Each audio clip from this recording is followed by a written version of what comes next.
You're tied for the lead after the first round. Can you talk us through your day?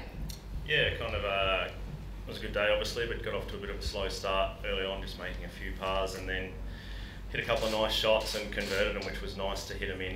Hit probably 3 or 4 for the day that were inside that 3 or 4 foot range, so it was great to make those, and then kind of just kept making pars for a while until we got a couple late on the back nine. Jimmy? Blandy, there wasn't many out there. You didn't have a scorer showing your score either. You obviously knew you were making plenty of birdies. Did you know you were up the top of the leaderboard, or was it hard to get a gauge, being out there behind those big marquee groups in the afternoon? No, I did, because I saw a couple of leaderboards and I think Garcia was the best of the morning, 5 under, so once I got to 6 under, then I knew that I was in front. I was just trying to make a few more birdies coming in, especially on the par 5 there. Roke was going for it in 2, but didn't pan out, and then obviously it would have been nice to not make a bogey on the last, but 6 under, still 6 under. Bruce? And the conditions this afternoon were pretty nigh perfect, weren't they? I mean, very little wind. So, and when you look at the scoring this afternoon, it was very good.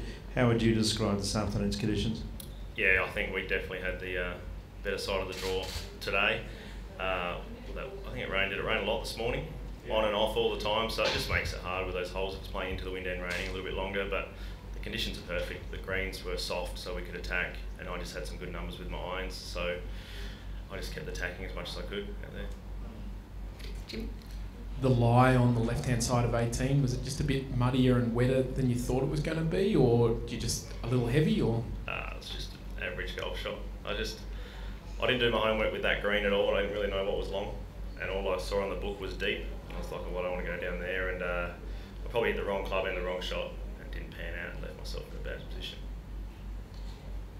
You haven't won, I think you might have won Von Nider Tour events, haven't you? And you won in Canada, you won in Japan, but you haven't won a mainstream Australasian Tour event thus far, am I right in saying Yeah, that? you're right, yep.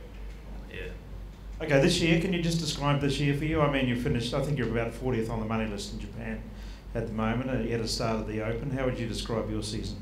I was kind of a little bit disappointing. I felt like I was playing okay in parts, but I've been working my game pretty hard to change the shape of the shots I hit and trajectory and that. So there was glimpses of some great stuff, and then there was some shocking stuff as well. So overall, I guess I've got to be happy with where it's what I've achieved this year. It's still been pretty consistent, but obviously haven't had a win for a couple of years, and I haven't had many high finishes either. So I've kind of just been treading water a little bit over there in Japan.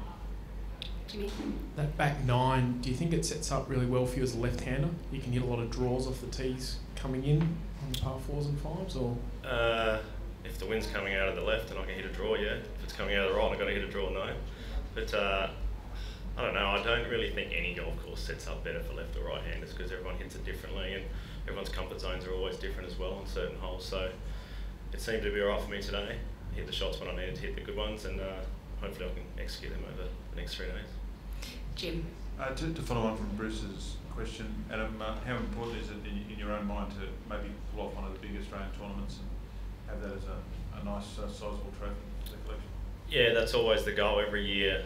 If I can get starts in Australia and play, I always want to try and obviously finish high up the order merit or win one of these big tournaments if I can, and I haven't really. I've been close in the past, but not really. So it'd be awesome to cap off one of these big ones, that's for sure.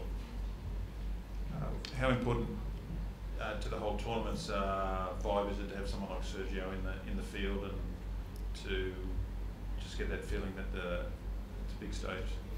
Yeah, any time we can have calibre like that come to Australia and play, it's awesome. I was going to say for the young guys, I'm not really young, so probably only a few years younger than Sergio. I don't know how old he is, but if we can play with someone like him or Adam or Leishman in some 3rd rounds, 4th rounds, and put ourselves under pressure, then it's only going to help our game in the future, hopefully.